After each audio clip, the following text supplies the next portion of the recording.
Welcome to Healthy Living, Healthy Planet Radio, sponsored by EarthX, the world's largest environmental experience, and also sponsored by Natural Awakenings magazine. Live your healthiest life on a healthier planet. Now, here's your host, Bernice Butler. Welcome to Healthy Living, Healthy Planet Radio today. We are now well into our fourth season, and we remain just as excited as ever to continue to help you explore and understand that unbreakable relationship between your health and the health of the planet. Here we look at the hottest topics related to our environment and its sustainability and how they affect your health and wellness. Here are issues like climate change, plastic pollution, extreme weather events, and others will meet up with everyday impacts like allergies and asthma, digestive issues and gut health, cancers, lung, heart issues, and more. So listen in today as we interview experts for today's show on chemicals, hazardous, and toxic substances. And we're going to focus in on the effects on the environment of toxic substances that we use and that we put into our environment. You know, the old saying, what you don't know can't hurt you, isn't always good advice. When it comes to toxic substances, it's really what you know can help you. Some examples of what we didn't know that did hurt us are radon in basements, lead in drinking water, exhaust from cars, and chemicals released from landfills. And those are just a few examples of toxic substances that can and have hurt us. But by understanding how, then we can reduce our chemical exposure and reduce our risk of harmful health effects as well as the harm to our environment. And so today we want to shed light on this critical issue that affects all of us. One that is often overlooked amidst the hustle and bustle of our daily lives, and that is the profound and often devastating effects of toxic substances on our environment and thus on our health. From the moment we wake up in the morning to the time that we rest our heads at night, we unknowingly contribute to a complex web of pollution that has far-reaching consequences for our planet's health and our own health. The rapid advancement of technology, industry, and modern living has brought countless benefits to human society. However, this progress has come at a great cost to the environment. Every day, we use and dispose of an array of products, all the way from cleaning supplies to personal care items, household chemicals, or electronic devices. And little did we realize, and sometimes still we don't realize, that these seemingly harmless substances contain toxic components that can pose serious threats to the delicate balance of nature. Toxic substances are chemicals that can cause harm to living organisms and to the environment. These substances can be found in many everyday products, as we mentioned, like cleaning supplies, also pesticides, and plastics. When these substances are released into the environment, they can have devastating effects on our ecosystem. The impact of toxic substances on the environment can indeed be severe, much more than we had previously even imagined. They can kill organisms in a lake or river. They can destroy animals and plants in a contaminated area. They can cause major reproductive complications in animals and humans, we're told, or otherwise limit the ability of an ecosystem to survive or work properly. Some hazardous substances can cause far more severe health effects, including behavioral abnormalities, cancers, genetic mutations, physiological malfunctions such as reproductive impairment, kidney failure, etc., and they can cause physical deformations and birth defects. And as it relates to our own health, some substances are more toxic than others, and then all people are not equally sensitive to chemicals, and we're going to talk about this a lot later. Toxic chemicals don't break down easily in the environment, and thus they build up in the tissues of small organisms and big organisms such as humans. They can move up through the food chain and accumulate in larger animals. The toxic materials or substances can poison people and other life. They can cause illness, and even death is swallowed or absorbed perhaps through the skin. It's important to understand the impact of toxic substances on the environment and then to take steps to reduce their use. And this includes using environmentally friendly products whenever possible and properly disposing of hazardous waste. And by taking these small steps, then we can help protect our planet and ensure that future generations have a healthy environment to live in. And additionally, today, we also want to touch upon a little exploration of the role of regulation and policy in helping to mitigate the damage caused by toxic substances, as well as the responsibility that we each bear in making informed choices and embracing sustainable alternatives. Now, this is a lot, but here today to help us explore and unpack some of this are two experts that we think are going to make us much smarter. Today we have with us Beto Lugo Martinez. Beto is co-executive director of Clean Air Now. He works at the intersection of environmental justice, climate, and public health. Beto is a founding member of the California Environmental Justice Coalition. He serves on the advisory board for the American Public Health Association Center for Climate. He serves on the Health and Equity Committee there. He also serves on the Health Effects Institute Advisory Board, the Southern California Center for Children's Environmental Health Sciences, and the Federal Clean Air Act Advisory Committee. Beto is committed to finding ways to improve environmental literacy, community expertise, and academic practice. Welcome, Beto. And did I get all of that right? Yes. Thank you for condensing that. And thank you for taking time to join us today. Our other guest is Dr. Lynn Lafferty. Lynn is a doctor of pharmacy and a licensed pharmacist. Lynn is also a licensed naturopath, herbalist, nutritionist, and chef who is committed to finding the safest and most effective means to promote health and wellness over disease and illness. Lynn is an endowed professor at Nova Southeastern University. They are in Fort Lauderdale, and she teaches in the pharmacy and medical schools. She teaches mostly herbal medicine, environmental medicine, nutrition, and functional approaches to healing. Lynn is now working also to help bring innovative treatments to help veterans and others restore their brain health. Welcome, Lynn. We're so glad that you could join us again. Lynn was with us on our very first year, probably on our fourth or fifth show. So thank you for joining us. And did I get all of that right? Thank you. It's always an honor to be here with you, Bernice. Thanks so much. Thank you. So I want to start out today with Beto, and we just have probably a few minutes to go before we go to break. But Beto, can you tell us about what are some of the things that, from your perspective, that we use and put into our environment that are harming us and harming the environment? Yeah, so, I'll start with some pollution, right, that impacts our local communities. But however, we also think of these industries, like you mentioned in your intro, that support, right, energy efficiency, for example. So I want to start there rather than on the overarching things, because when we think about energy efficiency in our homes, which is also needed to reduce indoor air pollution and those impacts, right, here in Kansas City, we have a facility that actually produces some of those same materials that are needed for energy efficiency. Some of it are using fiberglass or even weatherization foam to ensure that energy efficiency is available, right, for certain households. And the reason I say certain households is that the same industry is in a low-income, overburdened community, and they have a historical track record of violations to the environment, public health, and worker health and safety. And so I raise this because one of the toxins that they emit from that facility is hexavalent chromium. And so we usually don't think about all of these things, right? Well, a lot of us think about what's happening in our surroundings, like right here in our own homes. But it's so important to think about those communities that are at the front lines of the climate crisis, that are at the front lines of a lot of disinvestment, right? And so thinking about those holistic approaches and how is it that we ensure that we can move in a direction that is safe is we need to look at all of it, right? I think earlier you also mentioned we'll be talking a little bit about rulemakings and standards and regulations.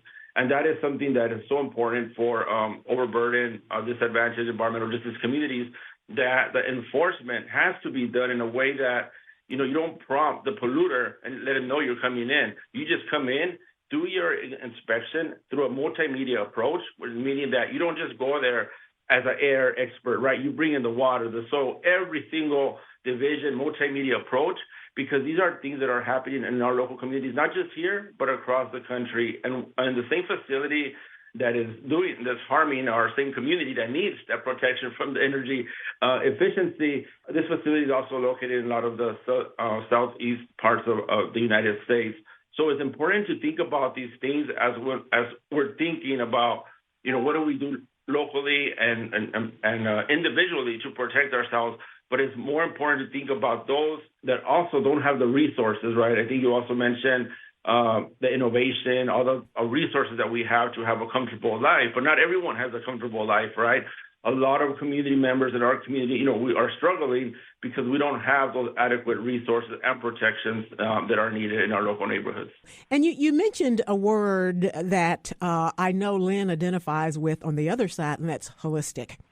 And so I was glad to hear you mention that in terms of the environmental and kind of the science and the investigatory process. Because like you said, they can go and they can find that the water is all awful or whatever, but if they never look at the air and the soil, then we're just as much or the same amount of trouble and issues. So thank you for bringing that point, and I'm going to certainly carry that with me as we do episodes on various other environmental shows, and that is to take a holistic approach to things. So thank you. You mentioned a couple of other points too, Beto, that I want to dig into a little bit more, but we're going to go ahead and go to break now, and we'll be right back on the other side. We want to give a shout out now to our sponsors. That is Natural Awakenings, Dallas-Fort Worth Metroplex Magazine, The Green, Healthy, and Sustainable Living Authority for the DFW Metroplex and North Texas communities. Print issues of Natural Awakenings can be found in all H-E-B stores, natural grocers, central markets, sunflower shops, and many, many other locations, as well as available free for download online at nadallas.com. Check them out. Our other sponsor is North Haven Gardens, serving the Metroplex since 1951, the most respected horticultural establishment in North Texas, offering gardening and plant education, concierge services, DIY classes, gifts, and more. Check them out at nhg.com. And our other sponsor is Lynn Dental Care, practicing dentistry for over 38 years with a holistic approach, none mercury, looking at the whole body. Specializing in periodontics, Dr. Lynn is board certified by the International Academy of Oral Medicine and Toxicology. Check them out at lindentalcare.com. Thank you, sponsors.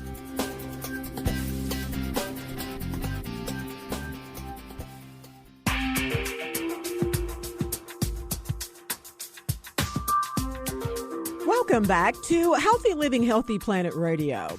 To today's show on chemicals, hazardous and toxic substances, focusing in today on the effects on the environment of toxic substances, those that we use and those that we put into our environment. And we are back with our expert guest, Beto Martinez with Clean Air Now, and Dr. Lynn Lafferty at Nova Southeastern University. Again, thank you all so much for being with us today. Now, before the break, Beto was telling us from his perspective about some of the toxic substances that are put into our environment that are harming us and the environment. And I'm glad that you did focus in on that because I think as we mentioned in the intro, these things are all around us and they are seemingly benign or helpful, and that's not always the case.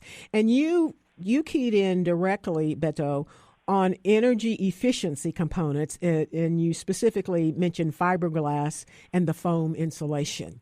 And again, the point you made is these are good things. They're helping us, so to speak, or so we think in our society, but that both of those are basically, well, I can take the basic out. Both of those are toxic substances that are causing harm to the environment as well as harm to health. And like each and every environmental issue, it is the same vulnerable communities who are overburdened by this. But what I've discovered in the almost 4 years of doing this show, as you all are probably seeing too, is that increasingly it's coming for all of us. The vulnerable communities get the brunt of it, but increasingly all of us are getting it. For example, like the plants that make fiberglass. I know when I go down the road from Dallas to Austin on Interstate 35, I can smell that fiberglass plant coming up before I look up to the left and see the big sign that says Owen Corning or something like that makes fiberglass. But I smell it before I get there.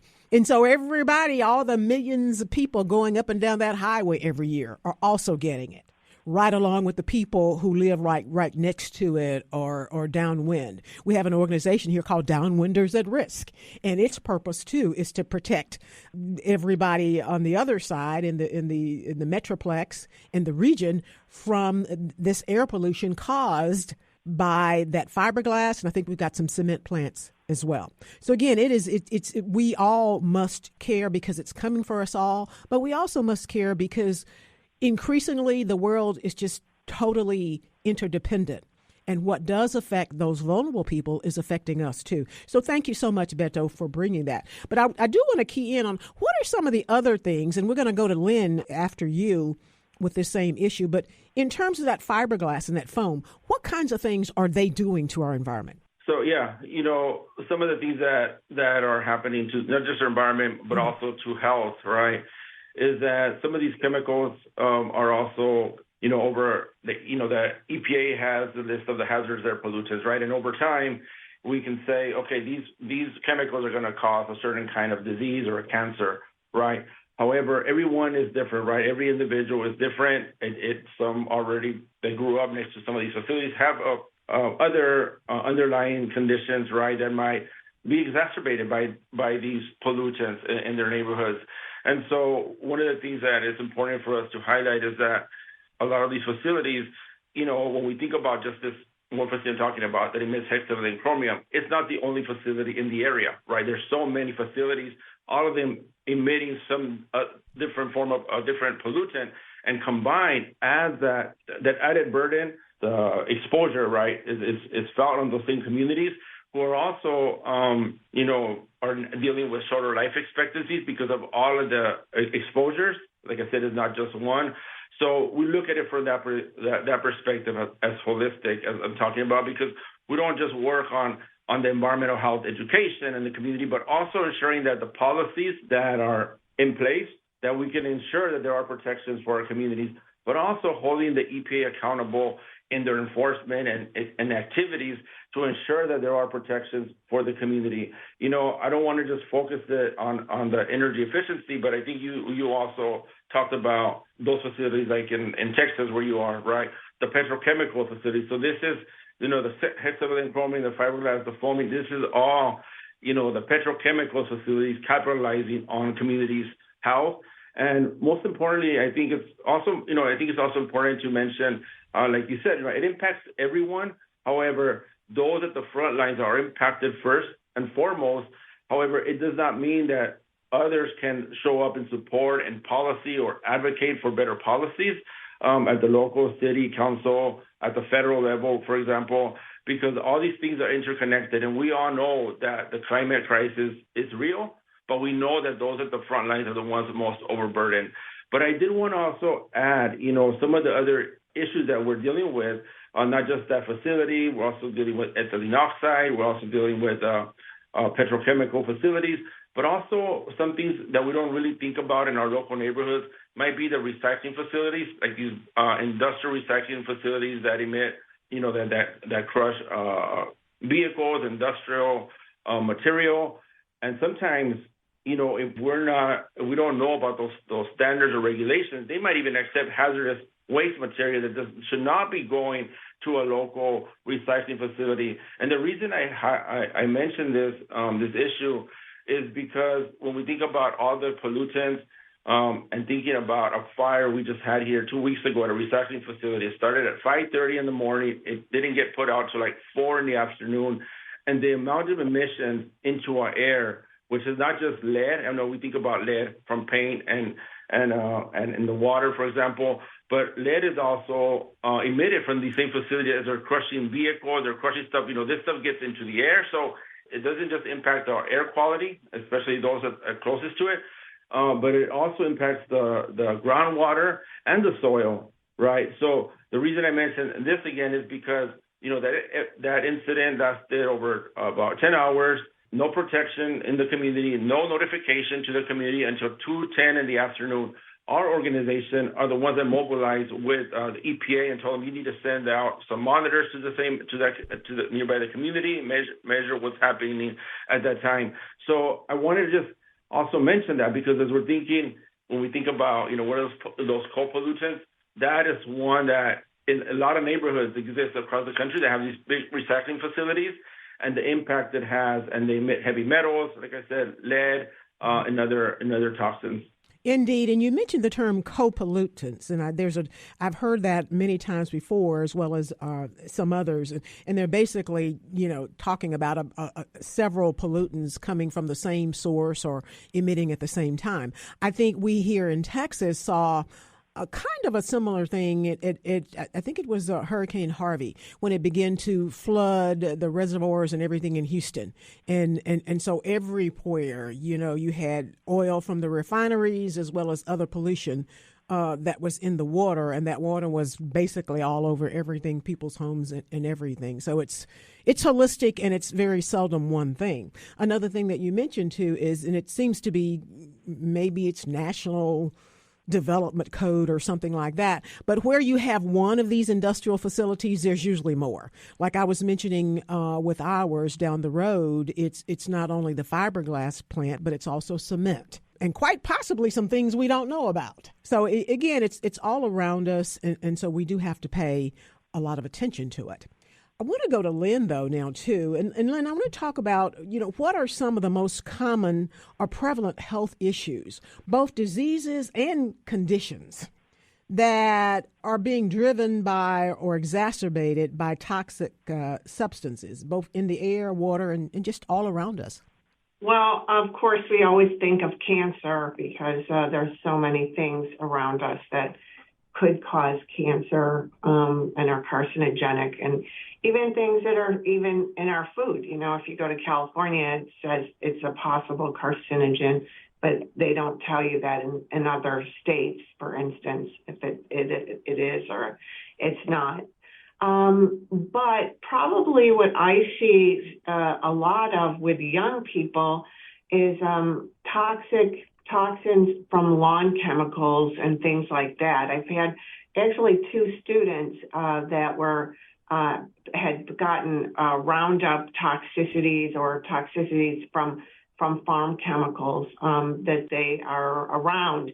So it's not just, we're thinking about the inner cities and the industrial, but there's a lot of toxins around these industrial corporate farms as well, and with the pesticides and the fertilizers. What kinds of health impacts, though, are those types of the pesticides or the farm chemicals causing? Right. Well, first of all, one of the things is there's a big rash of farmers getting type 2 diabetes because, there was a great book called Toxic Fat that Barry Sears put about how much omega-6 was in our diet, and then it makes us fatter. But also there are what we call, xenoestrogens. So those things like plastics and pesticides, those also stimulate your endocrine system, and those things can also make you fatter. And the bigger thing is the corruption of, with type 2 diabetes, it's the corruption of your cell membrane more than anything. When I got out of school in 1982, I only had a couple of patients with type 2 diabetes. So when I teach medical students or pharmacy students, I have to tell them we didn't have autoimmune diseases. We didn't have type 2 diabetes. We didn't have all these chemicals on the farm. My grandmother, it was an organic farm. We didn't call it organic. There wasn't certified organic. It just was. They couldn't afford the chemicals on the food. And plus, my grandmother was part Native American, so they believe in 7 generations. That's where that title comes from for some of the products. And I hate to interrupt you, but we got to go to break. But we will come right back on the other side because I really do want to talk more about the progression of diseases we didn't used to see. Thank you. We'll be right back on the other side with Dr. Lynn Lafferty and Beto Martinez. Thank you all.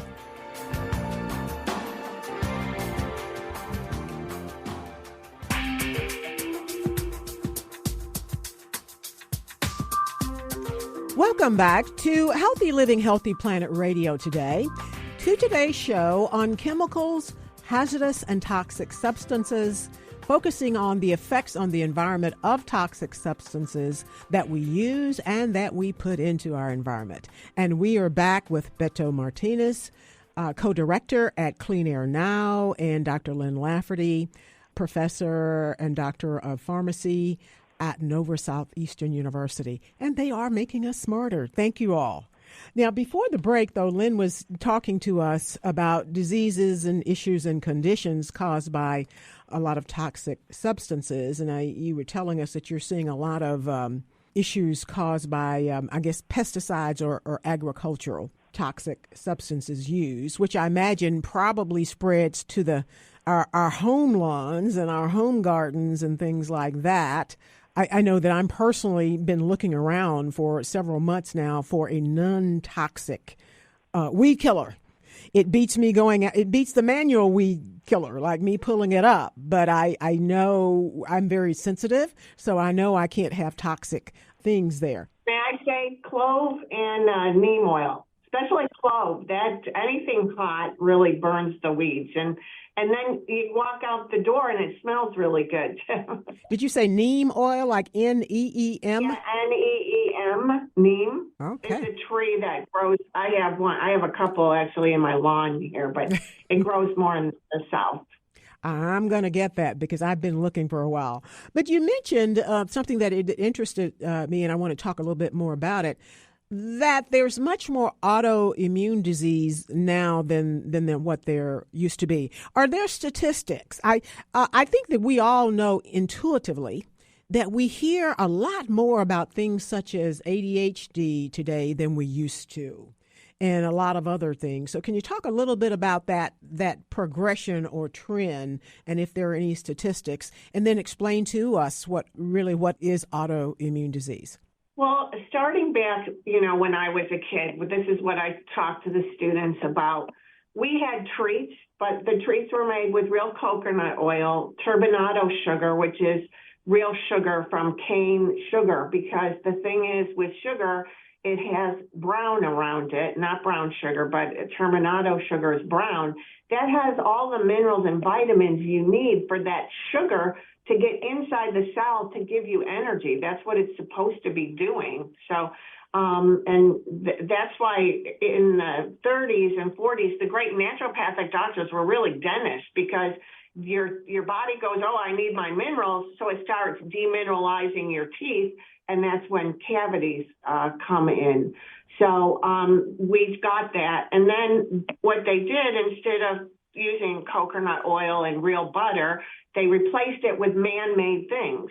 So these man-made things are like hydrogenated trans fat, fake sweeteners.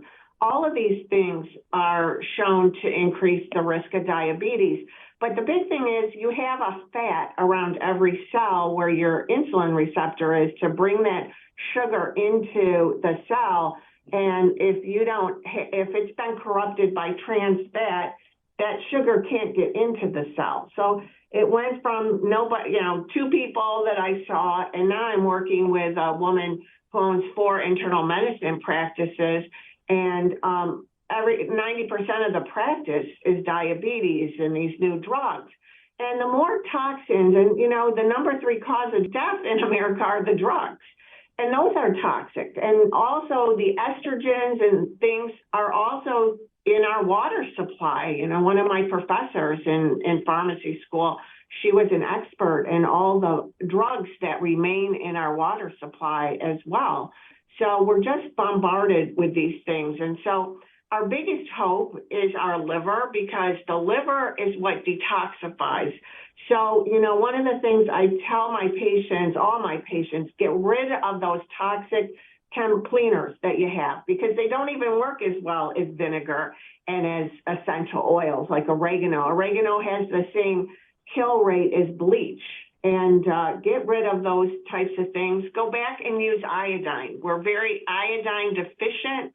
And if we don't have iodine is in our thyroid, but it's also found number 2 in women's breast and number 2 in men in their prostate. So those cells need iodine, and if they don't have iodine, they pick up halogens. So they'll pick up bromide from bread that they put in, some breads. They'll pick up, and that goes to what Beto also said about the lower economic people not having good food supply, available. Though I know a lot of wealthy people that won't buy organic; they're just plain cheap. So they're not doing themselves any favors, Anyway, but that's the whole thing, is that we have to minimize as many of these toxins as we can, because the liver will take care of these. That's what it's there for, so that it comes out, in the urine or in the feces. But if you're overloaded, and they'll tell us from these EPA studies, well, they gave 1,000 times what they gave to what a human would have to the rat. But you've got 1,000 chemicals that are additive that they have no idea of what they're doing to the body, to the rats and things like that. And, we had, I'm kind of friends with our Surgeon General here, and I really want to talk to him, because they really need to put together the environmental department like the EPA with the health department, with agriculture. Because if we want to be healthy and have a sustainable life and want our children to thrive, like you said, without the ADHD and having autoimmune diseases, one of the reasons I got my endowment was that one of the patients here, she was diagnosed with rheumatoid arthritis when she was 2 years old. Mostly it used to be women after menopause getting these things, because menopause plays a big role. Your endocrine system plays a big role in the immune system. But now at 2 years old, and then she got a tumor from the drugs they put her on. If you read the black box warnings, they cause sudden death, tumor, Legionella disease, TB. So it's just a really circular thing of what's going on here. Indeed, Lynn. And I want to just go back and get, so our listeners can have a good sense of what you mean, or definition of autoimmune disease. What I gather, it's a spectrum of things. Yes, let me just go back. Okay. Autoimmune disease to me is when the body is actually being attacked by gut bacteria. You get a leaky gut and the bacteria comes out. So if you read some of these websites that I talked about, they'll say, we don't know what causes it. But if you go to Science Direct, which is the database in Europe of all the journals, there's over 7,000 articles that say that rheumatoid arthritis is linked to your gut bacteria. So I don't know what part that these people don't know, except for the cost of the drugs that they're getting, the medications. But say, for example, so we know leaky gut is autoimmune, is ADHD autoimmune. I just want to get them so that they can get a sense of what you mean. What is an autoimmune disease? Autoimmune disease states that it's when the immune system is attacking itself for no reason. Okay. However, there is a reason. There's gut bacteria that are pathogenic that are associated with all of these different diseases, from MS to rheumatoid arthritis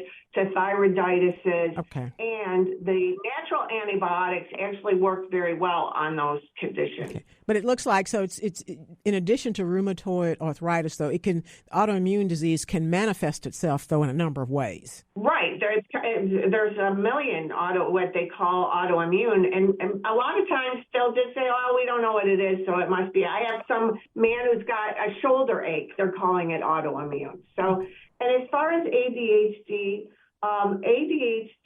the norepinephrine is what hits the attention center in the brain.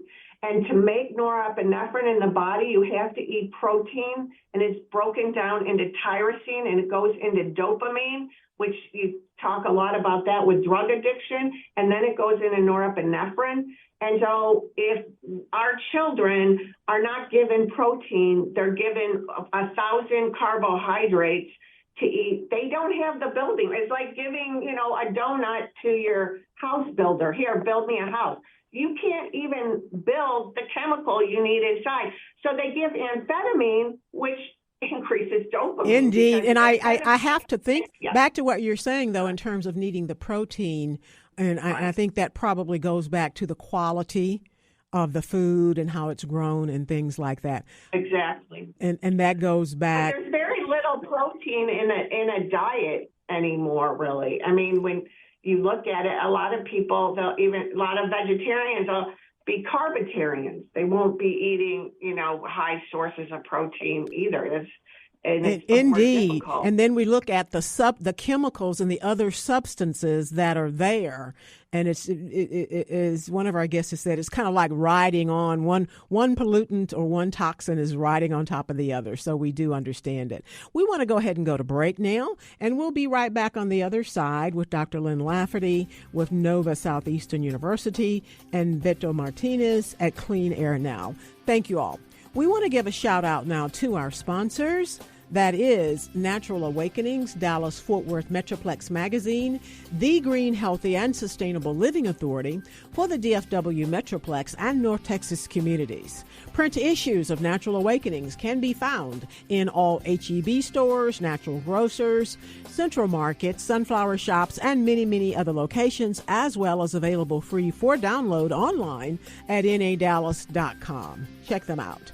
Our other sponsor is North Haven Gardens, serving the Metroplex since 1951, the most respected horticultural establishment in North Texas, offering gardening and plant education, concierge services, DIY classes, gifts, and more. Check them out at nhg.com. And our other sponsor is Lynn Dental Care, practicing dentistry for over 38 years with a holistic approach, non-mercury, looking at the whole body.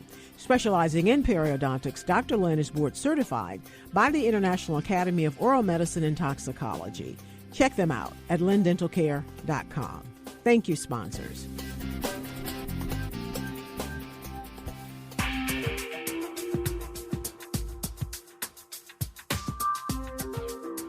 Welcome back to Healthy Living, Healthy Planet Radio.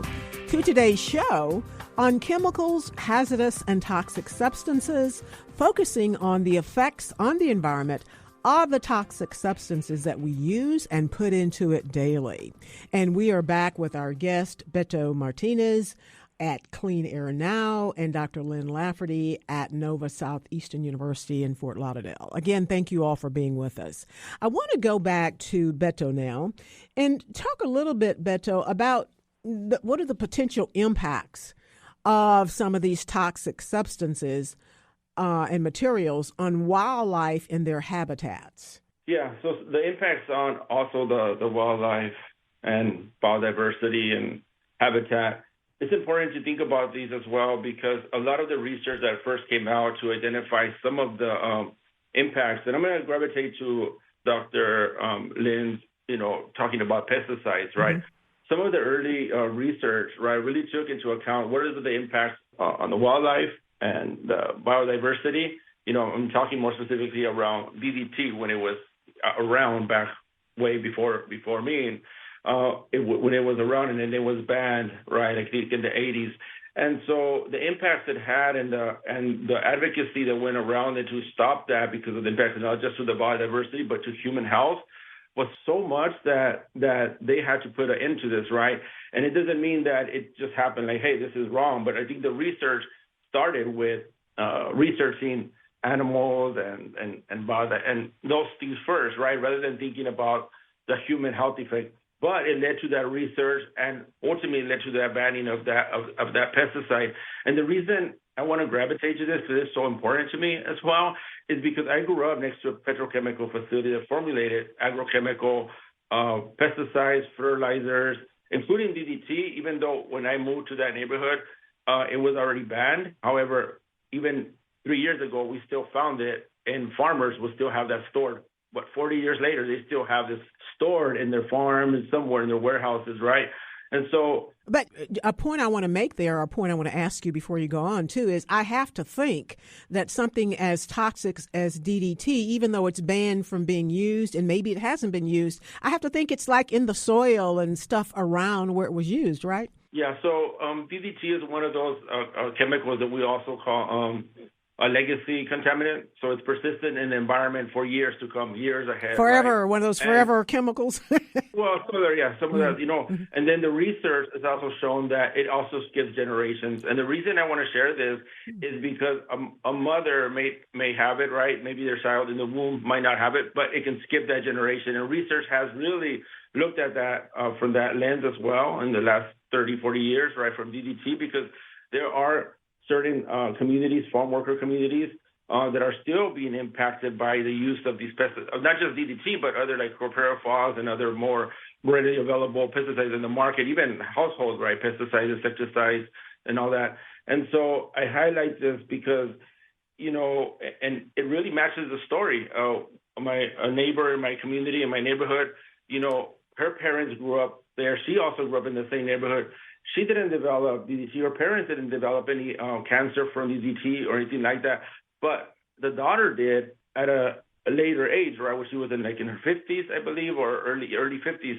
And they found a direct link to DDT. And this was, almost 30, 40 years after it had been banned.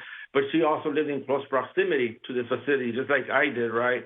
And so when we think about, your question is, yes, our environmental justice activism and advocacy is really centered on communities' health, but it's important to think about, what are those impacts to our, for example, we have a pet, right? When we're walking, I think someone mentioned earlier, walking down a neighborhood where there's a pesticide sprayed on the grass, right? What does that even mean to our own dog, right? So we we remove them from that, right? We don't want them to get into those pesticides because I know the impact it has on communities. And most importantly, I also want to add, when we think about the co-pollutants, right? I mean, I've been sprayed by pesticides. So, it's not like someone can tell me, how do you know?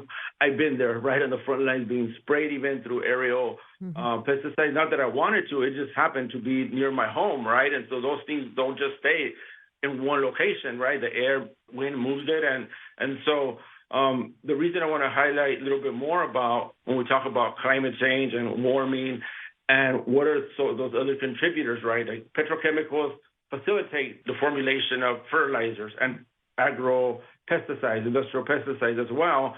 And so when we think about farm workers and those who are moving our crops and those that don't have a lot of protections in the workplace are also being impacted, right? Not just from the spraying, but also from the fertilizers on the ground and the pesticides as they're picking the food out. And also the other contributing factor from fertilizers is that, they also utilize NOx. So this also interacts with sunlight and so also adds to the ground level ozone, right, in a lot of neighborhoods. So, when we think about certain things, we don't think about all the impacts it has on the same, but, ozone is also, can be a contributor, right, to warming, not to the extent of other more greenhouse gases. However, when we think about greenhouse gases and toxic pollution, we as an organization cannot separate one from the other because the same communities are being harmed by greenhouse gases and those toxic pollutants, right, that are associated to those greenhouse gases. So I also just wanted to raise that, for the audience of why it's so important to look at both because, usually the EPA or regulators separate those, right, the health impacts of the toxic pollution from the greenhouse gases. And there's actually a standard right now moving forward on co-pollutants at the EPA. So we're going to also weigh in heavily on that. But to me, this topic about pesticides is so close to me. I really got involved in the movement because of this same reason, right? Because of the facility across the street, 100 feet from my home. We were able to get this place shut down in 2000. It's 2023 now, Bernice and Lynn, and I want to share that in 2023, we're finally removing the hazardous material that has been left behind. But now, we also know those implications it has in our community as they're disturbing, these pollutants that have been underground for almost 30, 40 years or 50 years. As they're taking them out, what does that mean also when these things come out to the surface and they react to whatever other chemicals are there? But also thinking about the transport of these chemicals from my neighborhood. I'm really concerned for my mom because at the moment, because they're doing that. When she was in her 40s, early or late 30s, she would always suffer from respiratory issues, right? And we think about, some folks say, oh, it's an allergy, depending on a lot of chemicals. But sometimes, one also think that, we need to ensure that that's the right diagnosis. And I know that some can be just, it's just the first defense of your body, right, is to kind of expel all of this. So my mom would suffer from a lot of this when she was 30 years old. And then when the facility shut down, her problem, it kind of went away. However, now I'm concerned again because this is happening in our neighborhood where I grew up, and they're disturbing the land, right? And so I'm really concerned about now that she's in her 60s or like mid-60s. What does that mean? It's in the soil, and I think a lot of people don't realize that. And the soil, even if the soil they stopped using it, and they continue to maybe grow the food we eat in that soil. And so I go back to that word you use, which I love, and that is they got to look at it holistically. Environmental issues and where it's coming from have to be looked at just as holistically as does the health. And I want to go back to Lynn, but I want to ask you just one other thing briefly to comment on, Beto, and that is the intersection of toxic substances and chemicals with climate change. Where is that intersection of climate change? Yeah, so the intersection of the hazardous waste and is also, it also implicates the climate because a lot of these facilities, they're also located again in some of the most overburdened communities. And for example, in California, they have Class 1 hazardous waste facilities where they only accept chemicals, right? Mm-hmm. And the issue that we're dealing with now is that it's being transported across the state line to Arizona, to an indigenous native land, right? And so these are the other things we need to think about, that how all this impacts the climate, because when we think about the petrochemical facilities, fueling all these chemicals, all like the weatherization, every single chemical that exists pretty much is how much they have contributed to the climate crisis. Indeed. And I hate to cut you off, Beto, but we only have 2 minutes to go for the show. And I do want to get to back to Lynn. How can we best protect our health against the exposures and effects of some of these chemicals and hazardous and toxic substances? What are the actions we can take that may be preventive, Lynn, from the health perspective? One of the ways, there's so much off-gassing and things like Beto talked mm-hmm. about inside of a home that can happen, especially if it's a new home. I think you can rent an ozonator. Look for an ozonator. You don't use it while you're in the house because it can hurt your lungs, but it will take down and make some of those chemicals less toxic and less burdensome. That's one thing you can do. Mm-hmm. Number 2, get rid of all of your cleaning supplies, replace them with vinegar at the dollar store and baking soda, and they're a lot less expensive and they're a lot better for you. And then grow a little herb garden at the least and get some sunshine for vitamin D. In the herb garden, most herbs will help your liver to detoxify, especially things like parsley and cilantro and basil, the mint family, but all of them are so good. They all, sage and rosemary, I love all of them. Herbs, good deal. All help liver to detoxify. And then I've also heard, when I was talking on some guests on our plastic show, they mentioned in terms of it was plastics. I have to think it could be relevant to these chemicals too. And they said sweat, steam, sweat, get it out. Right. And also very good is Epsom salt, which is magnesium, which helps the liver to detoxify while you're sweating in the tub. Yeah, and those are just, like I said, those preventive things that help you be resilient. Because indeed, for I know today and before, we live in a toxic chemical soup of things. So yeah, our creator made an amazing machine, because how we're all still alive is really, and thriving is really a miracle. It is indeed. Thank you all so much. You have made us smarter. We have been today with Dr. Lynn Lafferty with Nova Southeastern University. She's a doctor of pharmacy, and with Beto Martinez, who is co-director at Clean Air Now. And Beto works at the intersection of environmental justice, climate, and public health. Thank you all. You have made us smarter. And thank you all for listening in today to Healthy Living, Healthy Planet Radio. The conversation starts here, but our goal is for it to continue in your home, in your social circles, in your workplaces, at the water cooler, and in the grocery checkout line, so that we can all work together to realize that healthy living is simply not possible without a healthy planet. Our culture is the result of 1 trillion tiny acts taken by billions of people every day like yourselves. But each of those tiny acts can seem insignificant, but all of them add up, one way or the other, to the change that we each live through. This is Bernice Butler, your host. Thank you for listening, and listen again next week for more Healthy Living, Healthy Planet Radio. Thank you.